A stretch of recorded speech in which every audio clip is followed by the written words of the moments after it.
नमस्कार, the red mic में आपका स्वागत है। मैं हूं सौरभ शुक्ला। एक आवाज है जो इस सत्र में संसद में नहीं गूंजी, जो वहां नहीं सुनाई दी। वो आवाज है संजय सिंह, जो आम आदमी पार्टी के राज्यसभा सांसद है। वो इस वक्त जेल में है। उन्हें लगभग 3 महीने हो गए। 4 अक्टूबर को उनकी गिरफ्तारी हुई थी। हाल ही में कोर्ट ने उनकी जमानत याचिका भी खारिज कर दी है। उन पर आरोप है कि उन्होंने 2 करोड़ रुपए लिए लिकर पॉलिसी वाले मामले में। जांच चल रही है, ट्रायल चल रहा है, महीनों लगेंगे। उन तमाम पहलुओं पर बात करने के लिए हमारे साथ अनीता सिंह हैं, जो कि संजय सिंह की पत्नी। अनीता जी, बहुत बहुत शुक्रिया हमसे बात करने के लिए। आपको नमस्कार, सभी साथी को। आपको कई सालों से मैं जानता हूं और हमेशा मुस्कुराते हुए आए, क्योंकि अक्सर जब यहाँ संजय जी का इंटरव्यू करने हम लोग आते हैं तो कभी यहाँ नियम है इस घर का कि जो रिपोर्टर आएगा वो बिना खाना खाने नहीं जाएगा, दोपहर में आए या रात में आए। और अभी जब हम यहाँ पहुंचे तो भाभी ने कहा, नहीं आज तुम बिना खाना खाए या बिना पानी के चाय के जा नहीं सकते, भैया नहीं है। कितना मुश्किल है, कैसे मैनेज कर रही हैं आप सब कुछ? हाँ, अगर थोड़ा सा मुश्किल तो है, क्योंकि अब उनके रहने पे आप लोग का भी उत्साह रहता है, हमारा भी रहता है। लेकिन उस उत्साह को हम कमी नहीं करना चाह रहे हैं कि आप लोग मेरे भाई हो, देवर हो, जो भी हो, आप उसी तरह से हमारा सम्मान कर रहे हैं। आप हमको से मिलने आ रहे हैं, तो हमारा फर्ज बनता है कि आपको जैसे पहले भी आते थे, अभी भी आ रहे हैं, तो हमारा फर्ज है कि हम आपको चाय पानी, अगर खाने का वक्त है तो मैं खाना खिला के ही आप लोग को भेजूँ। संजय जी से जिस दिन उनकी 4 अक्टूबर को गिरफ्तारी हुई थी, उस दिन आप भी घर पे थी और ईडी सुबह आई और लगभग दिन भर की पूछताछ और यहाँ घर पे तमाम तफ्तीश और तलाशी के बाद उनकी गिरफ्तारी हुई थी। अगर याद हो आपको, क्या कुछ हुआ था? हाँ, उन लोग सुबह आ गए थे तो हमारे घर में आशुतोष हैं। आशुतोष ने आके बताया कि भैया ऐसी सी बात है, तो भैया बाहर आए। फिर कुछ देर बाद हम लोग भी आए। उन लोगों ने काफ़ी छानबीन करी, उन लोगों को कुछ नहीं मिला। और अंत में मेरे कमरे में भी गए कि आप ये खोल दीजिए, वो खोल दीजिए, सब खोल दिया, लेकिन उन लोग को घर पे तो कुछ नहीं मिला। और क्या कहते हैं, हाँ, हाथ निराशा लगा। लेकिन फिर भी उन लोग को ये था कि संजय जी अभी लास्ट समय तक उन्होंने कहा कि सर आधा घंटा में आप फ्री हो जाएंगे। लेकिन ऊपर से कोई फ़ोन आता है और वो अपना लैपटॉप वगैरह रख के बैठ जाता है, तो उसका बड़ा अजीब सा चेहरा, मतलब मुरझाया हुआ होता है। तो संजय जी पूछते हैं कि क्या खबर है, तो बोलता है कि सर बुरी खबर है, आपको ऊपर से जो कॉल आई है वो अरेस्ट करने के लिए आई है। तो उन्होंने अंदर आके मुझसे कहा, अनीता वो लोग गिरफ्तार करेंगे। तो मैंने कहा कोई बात नहीं। फिर हम दोनों लोग गए, मम्मी का आशीर्वाद लिए कि मम्मी आप आशीर्वाद दीजिए, और हम अभी जा रहे हैं। तो थोड़ा माता जी हैं, माता जी को समझ में नहीं आया कि वो गिरफ्तार हो रहा है। वो रूटीन के हिसाब से वो सोचे कि दोनों आके मुझसे बात करने के लिए बैठ रहे हैं। तो उनको जब वो गिरफ्तार हो गए, चले गए, तब उनको लगा कि मेरा बेटा गिरफ्तार हो गया, तो उनको थोड़ा सा सदमा। मुझे याद है उस दिन जब गिरफ्तार हुए तो मैं यहाँ से रिपोर्ट कर रहा था एनडीटीवी के लिए। तो संजय जी के पिताजी से बात हुई तो मैंने पूछा उनसे कि आप परेशान है? उन्होंने परेशान नहीं है। नहीं, हमारे घर में सब बोल्ड हैं। फादर इन लॉ जो है कि वो टीचर रहे, तो काफ़ी स्ट्रिक्ट टीचर रहे। तो उनको ये लगता है कि मेरा बेटा कोई गलत काम करके नहीं जा रहा है। वो अगर झूठा आरोप लगाना है, कुछ भी लगा सकता है, लेकिन मुझे पूरा विश्वास है कि मेरा बेटा एक नेक इंसान है, गरीबों के लिए वो काम करता है और सच्चाई के पथ पे चल रहा है। तो मुझे कोई अफसोस नहीं है अगर वो गिरफ्तार हो रहा है। संजय जी से बात होती है आपकी वीडियो कॉल पे कोर्ट क्वार्टर से? हाँ, वीडियो कॉल हफ्ते में 2 दिन वीडियो कॉल होती है, बाकी 5 मिनट का कॉल होता है। वो भी सारी रिकॉर्डिंग होती है। तो क्या ही बात है, बस इधर उधर की बात हम लोग कर लेते हैं कि जेल वाले ठीक हैं, आप वहाँ पे क्या करते हो। मोराल कैसा है उनका? वो बहुत स्ट्रांग है। वो हमको लगता है कि पहले से ज़्यादा स्ट्रांग है, और जब वो निकलेंगे तो 4 गुना स्ट्रांग होके ही वहाँ से निकलेंगे, और फिर उसी फॉर्म में वो अपना कार्य करेंगे। जब वो जेल में हैं तो वो क्या कुछ चीजें मंगाते हैं आपसे, क्या बोलते हैं? जैसे कुछ चीजें मतलब कोर्ट के हिसाब से, मतलब ये दवाइयाँ हैं, दवाई वगैरह भेज दिया, उनका शुगर है तो पैच भेज दिया। तो जैसे अभी आपने देखा होगा कि मैं वीडियो कॉल पे ही थी, तो उन्होंने दवाइयाँ बोली वहाँ पे। वो अभी भी उनका दिल वही है कि उनको सोशल काम करना है। तो वहाँ पे भी वो कैदियों को ट्रैक सूट उन्होंने खरीद के दिया और मुझसे कहा तुम मैं यहाँ पे ये करता रहूँगा, और तुम्हारा जो 1 साल का कार्यक्रम होता है तो तुम जो रजाई वितरण का हर साल करती हो 30 साल होने को हो रहा है हमारा। तो हम लोग को थोड़ा सा दुख हो रहा था कि अगर हम रजाई वितरण करते हैं तो संजय जी नहीं है, तो हम लोग को थोड़ा सा अच्छा नहीं लग रहा था। लेकिन उनका 2 दिन से प्रेशर आ रहा है कि ये काम तुमको करना है, क्योंकि अगर मैं जेल में हूँ तो ये तुम काम कर सकती हो। तो उनका प्रेशर है, तो इसलिए अब हम लोग 30 जनवरी को गांधी पुण्यतिथि है, उस दिन हम ये कार्यक्रम करने जा रहे हैं सुल्तानपुर में, क्योंकि ये मेरा 30 साल का होगा। मेरी शादी को 30 साल होंगे और 30 साल से ये कार्यक्रम चल रहा है। तो उनको ये लगता है कि उन गरीबों की क्या गलती है, उनके तक वो चीज पहुंचनी चाहिए जो हर साल हमारे संस्था के द्वारा और हम लोग के द्वारा जो जाता है, तो फिलहाल उसको करना चाहिए। तो हमको लगता है कि उनकी आत्मा ये कह रही है कि करो, उनको अंदर है, तो उनको लग रहा है कि मैं नहीं हूँ तो इन लोग दुखी हैं इसलिए नहीं कर रहे हैं। तो हम लोग दुखी हैं लेकिन ना के बराबर है। अगर वो हिम्मत रखे हैं तो हम लोग भी हिम्मत रखे हैं, और इस कार्यक्रम को हम 30 जनवरी को, हमें लगता है जो जितना हम संजय जी को जानते हैं वो आप लोगों को समझाते होंगे वहाँ से। हाँ, वो लोग कहते हैं कि वो बोलते हैं कि तुम लोग मस्त रहो, अच्छे से रहो, मैं यहाँ ठीक हूँ, मैं वहाँ पे वॉक करता हूँ, कैरोके करता हूँ, मैं एकदम फिट हूँ, मेरी चिंता मत करो। लेकिन एक पत्नी होने के नाते, एक माँ है, माँ होने के नाते, तो बेटा है उनका, मेरा पति, तो थोड़ा सा स्वाभाविक है कि चिंता करना बनता है। लेकिन फिर ठीक है, वो स्ट्रांग है, उनको देख के मैं भी स्ट्रांग हूँ, तो इसलिए हम लोग का काम अब स्मूथ चल रहा है। अभी क्या कह रहे हैं वो वहाँ से? अभी आपसे जब बात हो रही तो आप बोल रहे थे कि उपवास रखने वाले हैं संजय सिंह जी, क्या है उसके बारे में बताएं। उन्होंने अभी कल कॉल पे बोला है कि हम एक कार्यक्रम करने जा रहे हैं। तो हम लोगों ने बोला कि क्या है, तो उन्होंने कहा कि भारत माता की प्रतिमा पे, मैं जैसे भारत माता एक ऐसी माता है जो कि पूरे देश का बोझ उनके कंधों पे है। तो उनको लगता है कि भारत माता ही एक शक्ति माता है, तो उनकी प्रतिमा पे वो माल्य अर्पण करके वहाँ पे वो उपवास हर शुक्रवार को करेंगे। अच्छा। और उन्होंने अपील भी किया है कि जिस भी मजहब के लोग हैं, जिस भी जाति के लोग हैं, वो अपने हिसाब से कोई एक दिन का रोजा रख ले, हिंदू धर्म का उपवास कर ले। तो उनकी ये अपील है, ये पूरे यूपी में इस अपील को हम लोगों ने भेज दिया है। शुक्रवार से हर जिले पे में मुख्यालय पे या तो ये भारत माता की कहीं प्रतिमा होगी, वहाँ पे लोग बैठकर माल्य अर्पण करके वहाँ पे उपवास रखेंगे। अनीता जी, ये उपवास करेंगे वहाँ आप जेल से करेंगे, संजय जी जेल से उपवास कर रहे हैं, आप यहाँ पर उपवास करेंगे और लोगों को करवाएंगे, कितनी जिम्मेदारी का एहसास होता है आपको? जिम्मेदारी बहुत बड़ी है, लेकिन मैं शुरू से उनकी जिम्मेदारियों को पूरा फॉलो किया है, मैंने उठाया है, तो हम उनको निराश नहीं करना चाहते हैं। मैं उनकी पूरी जिम्मेदारी अपने जितना मुझसे हो पाएगा पूरा निभाने की कोशिश करूँगी। तो संजय सिंह आप जेल से भी उपवास करेंगे और आवाज़ उठाते रहेंगे जैसा उनका स्वभाव है।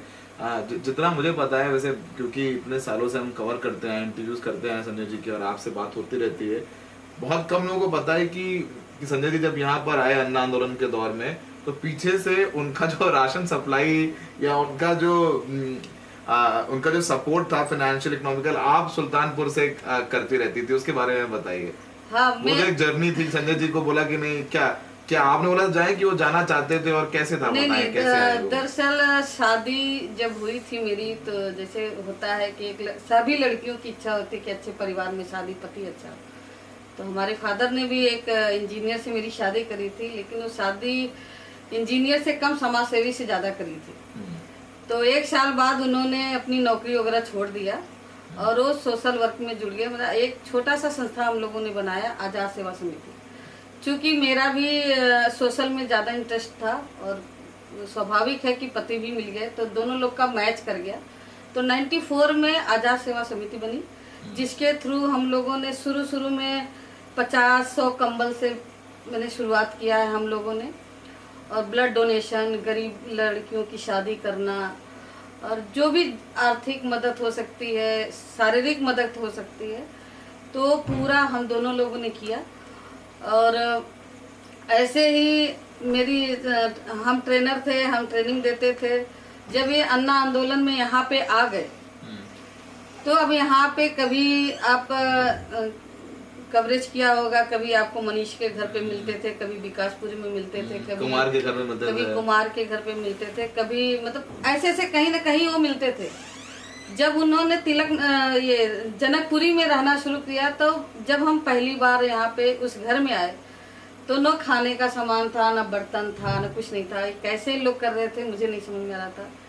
फिर हम धीरे धीरे इन लोग के बर्तन का, खाने पीने का इंतजाम किया। फिर इन लोग ने मेरा बेसब्री से 1 महीने पे इंतजार करते थे कि भाभी आएंगी सैलरी लेकर, और हम लोग को राशन भी रखेंगी और 500 रुपया भी मिलेगा।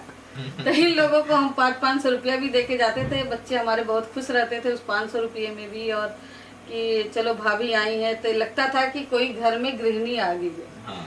तो इन लोग की सारी व्यवस्था करने के बाद मैं 2 दिन में फिर वापस चली जाती थी। वहाँ स्कूल, हाँ, वहाँ पे स्कूल मुझे देखना होता था, और हम कई जगह ट्रेनिंग पे भी जाते थे। तो मेरा काम शुरू से ही रहा। मतलब ये कहा जाता है ना कि जब पत्नी काम करना चाहती है या पढ़ना चाहती है तो पति सपोर्ट करता है, लेकिन संजय जी के पॉलिटिक्स में आपने उनको सपोर्ट किया कि नहीं तुम चिंता मत करो, मैं सपोर्ट कर रही हूँ। हाँ, उनको तो ये भी नहीं पता था बच्चों के, तो ये जाते थे, पेरेंट्स मीटिंग होता था, उसमें अगर वो जाते थे तो उनको तो बच्चे का नाम भी नहीं पता होता था कि दोनों बच्चों का नाम क्या है। फिर वो मुझसे फोन करके पूछते थे कौन से क्लास में है। स्कूल का नाम, घर का नाम पता होता था। हाँ, घर का नाम पता होता था। तो स्कूल में जाके घर के नाम से कहते थे कि तब्बू और उत्तू यहाँ पे हैं। तब वहाँ पे तो उत्कर्ष और वर्तिका नाम है। इनको ये भी नहीं पता था कि मेरे बच्चों का स्कूल का नाम क्या है। तो हमको जब वो फोन करते थे कि अनीता बच्चों का नाम क्या है, कौन सी क्लास में, तो हमको गुस्से में बोलना पड़ता था, भाई आप वापस आ जाओ, हम सब मैनेज कर लेंगे। तो कभी नाई की दुकान पे ले जाके छोड़ दिया, बाल कटाने, जैसे मैंने बोला कि बच्चे के बाल बड़े हो गए, ले जाओ कटा दो। बच्चे के बाल कटाने जाते थे, नाई की दुकान पे छोड़ के, और गोमती नदी सफाई करने चले जाते थे। बच्चे वहीं पे रोते थे, फिर मुझे किसी को भेज के उन बच्चों को मंगाना पड़ता था। तो बच्चों के प्रति, घर के प्रति थोड़ा लापरवाह थे, लेकिन समाज के प्रति और गरीब के प्रति वो एकदम, अगर उनको 4 बजे कहा जाए कि आपको 4 बजे वहाँ पे पहुँचना है, तो 3 बजे उठ के 4 बजे पहुँच जाते थे। लेकिन घर के काम के लिए अनीता ही नफ थी। आपने पूरा घर उनसे घर से उनको फ्री कर दिया। हाँ। कि आप अपना पॉलिटिक्स और समाज सेवा करो, मैं घर आपका संभाल रही हूँ। पूरा मैंने संभाला, और मुझसे जितना भी हुआ मैंने उनका पूरा सपोर्ट किया। और आज तक 30 साल हो गए, हम लोग में कभी खटपट नहीं हुआ। झगड़ा नहीं होता कभी इस मैटर पे कभी नहीं हुआ। मुझे ये लगता है कि अच्छे काम कर रहे हैं, नेक काम कर रहे हैं, तो सपोर्ट करना चाहिए। और जैसे कोई पति दारू पीता तो बीवी चिढ़ती, इस तरह का कुछ था नहीं। तो मुझे लगा कि अच्छा काम कर रहे हैं। जेल भी गए वो, जेल में भी गए, तो जैसे कि सब लोग कहते थे कि अरे भाभी वो तो जेल चले गए, अब आप व्रत रखे हो तो आपके, तो मुझे पूरा यकीन होता था कि जेल तो गए और शाम तक वापस आ रहे हैं। वो शाम को वापस भी आ जाते थे, प्रदर्शन करके। वो प्रदर्शन करके कभी कभी मतलब 15 दिन के लिए जेल में रहे हैं वो। कोको कोला आंदोलन उन्होंने बनारस में किया था, तो वहाँ 15 दिन के लिए जेल में थे। सुल्तानपुर में भी रहे, घेरा डालो, डेरा डालो, दुनिया भर का कुछ कुछ होता रहता था। लेकिन ये है कि इस बार बहुत लंबा हो गया। इस बार अब आप ये बोल सकते हो कि गुनाह नहीं है कोई। अभी क्या सरकार चल रहा है मुझे नहीं पता है, किस बेस पे उनका रखा है। लेकिन मुझे जहाँ तक अभी लगता है कि पार्लियामेंट में अगर आवाज उठाने वाला कोई था तो संजय सिंह थे। अडानी, अंबानी और मोदी जी को अगर बोलने वाला कोई था तो संजय सिंह थे। उन्होंने लेटर लिखा था जेल से कि जो उन पर कार्रवाई हुई है वो अडानी के खिलाफ जो आवाज उठा रहे हैं। हाँ, उन्होंने जो वहाँ पे प्रधानमंत्री का भाषण था और 1.5 घंटे उन्होंने अडानी अंबानी भाई भाई बोल के देश बेच खाई में लगे। तो हमको लगता है ये पर्सनल खुन्नस है, कोई उनके ऊपर कोई आरोप नहीं है। 2 करोड़ रुपए जो उन्होंने लिए यहीं पर घर के पास में आकर के। तो यहाँ पे दिल्ली सरकार ने सीसी कैमरे लगा रखे हैं, हर गली मोहल्ले में लगा रखे। सीसी कैमरे से पता कर ले किसने, कौन ले आया, कौन दिया, किसने लिया, ये तो उनको भी पता है कि सारा झूठा है। ये किस तरह से संजय सिंह को जेल में रखा जाए, ये पॉलिटिक्स है। ये चुनाव तक हमको लग रहा है रखेंगे, क्योंकि अभी 3-4 जगह का चुनाव था। आप कहीं नहीं देखे होंगे, पार्लियामेंट में देख रहे हैं शीतकाल सत्र चला, कोई आवाज नहीं आपको उठाने वाला मिला। संजय सिंह जी अपना वहीं उनको निकाला गया, सस्पेंड किया गया, पार्लियामेंट तो वहीं गद्दा बिछा के सो गए। जब भी सस्पेंड होते हैं तो मुझे खबर आ जाती है कि सस्पेंड, मैं यहाँ से गद्दा, तकिया, खाने पीने का व्यवस्था, वो रात में भी वहाँ पे रुके हैं। वो उनका हमको लगता है जन्मसिद्ध अधिकार हो गया आंदोलन करना। तो आंदोलन बाहर रहेंगे तब भी करेंगे, आज अंदर हैं तो तब भी करेंगे। वो आंदोलन वो करते ही रहेंगे और देश मतलब गरीबों की सेवा करते रहेंगे। उनसे जैसे छोटा छोटा चीज है, अंदर वो अभी गए हैं तो उनको लग रहा है कि बहुत छोटी छोटी चीजें हैं।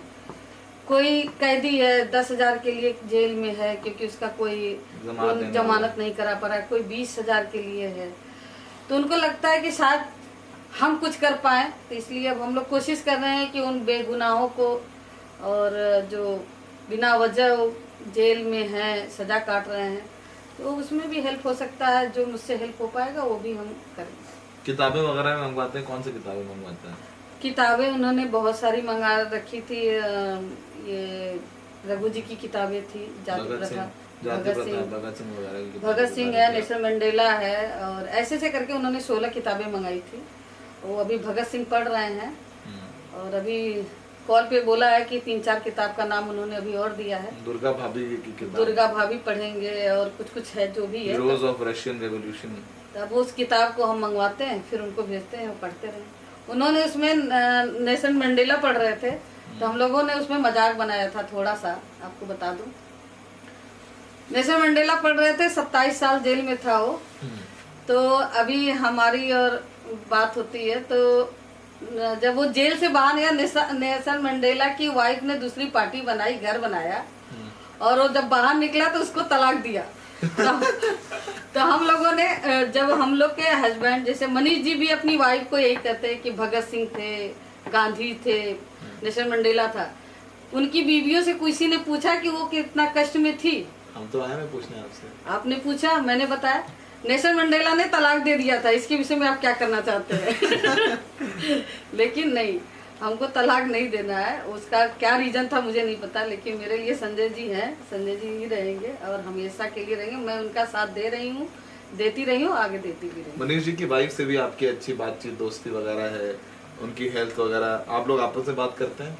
मैं आपस में बात करती हूँ, हफ्ते में 1 दिन 2 दिन में जाके उनके घर जाके हालचाल भी लेते हैं, उनसे बातें करते हैं, उनको हम हिम्मत देते हैं।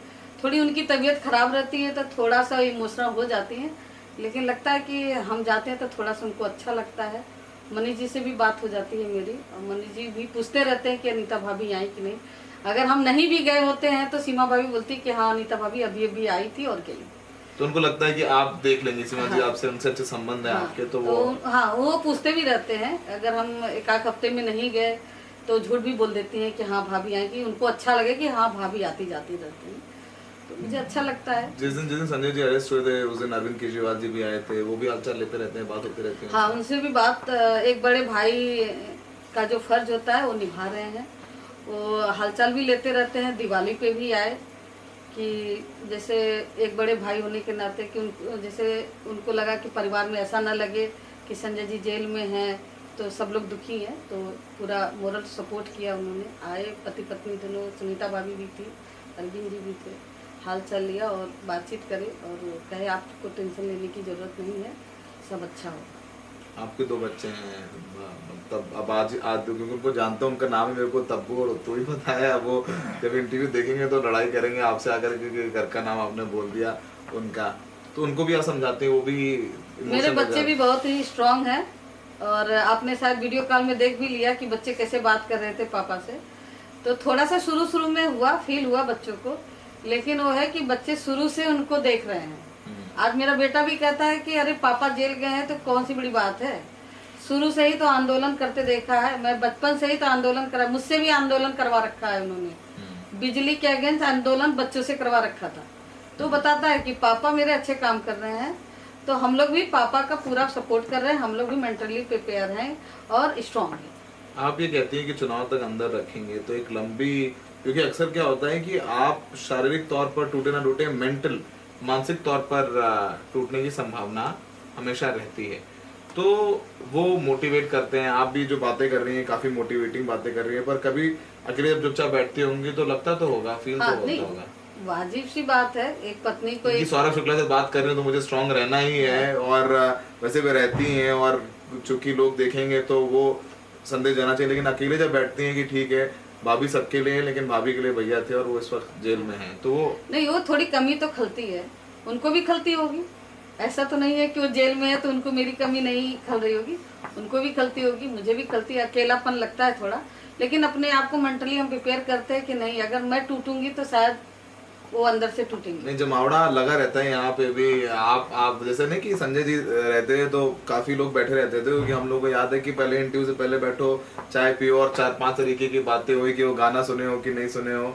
और बहुत कम लोगों को जो संजय जी को जानते हो वो जानते हो संजय जी को गाने का बड़ा शौक है, और गाने की महफिलें लगती थी, और वो कैरोके का वो एक नया साउंड ले आए थे, वो सारी चीजें आपने भी देखा। वो गाने तो नहीं हो रहे लेकिन पूरा माहौल बना रहता है आपके इर्द गिर्द। नहीं, हाँ, गाने का तो नहीं होता है, लेकिन हाँ अभी जितने भी लोग हैं मुझसे मिलने आते थे, जोड़े आपने सबको जोड़े रखा है जी। मैं जैसे हमको लगता है कि उनके जाने के बाद हम ज्यादा ही मिल रहे हैं, क्योंकि मैं नहीं चाहती कि मेरे दरवाजे से कोई निराश जाए कि भाभी नहीं मिली, मैं तो उनके लिए आया था। तमाम लोग जो काम लेके आते हैं, किसी का अस्पताल में इलाज करवाना है, किसी के बच्चे का एडमिशन है, किसी का कोई कार्ड बनाना है, तमाम लोग आते रहते हैं, तो उनको कैसे एंटरटेन करते हैं, उनके काम कैसे करते हैं? उनके काम हो जाते, जैसे कि अगर जितना अभी पर्सनल लेवल पे काम हो पाता है सारा काम हम लोग करते हैं।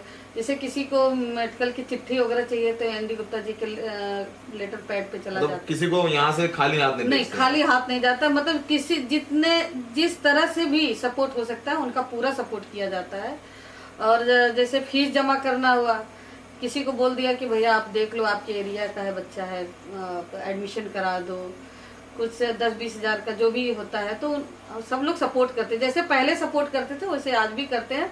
तो यहाँ से कोई निराश होके नहीं जाता है, सबको लगता है, आज भी लगता है कि यहाँ से हम आएंगे और मेरा काम होगा, देर होगा लेकिन होगा। ये जो आरोप लीगल मैटर जो कि कोर्ट में है, चार्जशीट हो गया है, उस बारे में तो ज्यादा नहीं पूछूंगा आपसे, पर ये एक जरूर एक सवाल है कि भ्रष्टाचार के खिलाफ लड़े संजय जी हो चाहे मनीष जी हो, भ्रष्टाचार के खिलाफ लड़ते लड़ते पार्टी निकली, और अब आरोप भ्रष्टाचार का ही लगता है, तो आप उसका जवाब कैसे देंगे?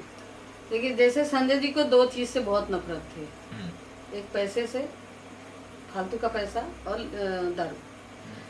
बस अफसोस हमको इस चीज का है कि जिस चीज से उनको नफरत थी उसी में उनको फंसाया गया, जो कि मुझे पता है कि न वो किसी से पैसा ले सकते हैं, न वो दारू का कोई काम कर सकते हैं, या उसमें कोई इंटरफेयर कर सकते हैं या सपोर्ट कर सकते हो, ऐसा ये नहीं कर सकते, ये मुझे पूरा विश्वास है।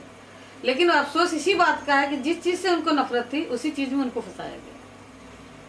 ठीक है, ज्यादा तो मैं अब नहीं पूछूंगा। जरूर अनीता जी से आज मुलाकात हुई, और चूंकि हम बहुत पहले से जानते हैं तो लगा कि नहीं, अनीता जी से बात करनी चाहिए।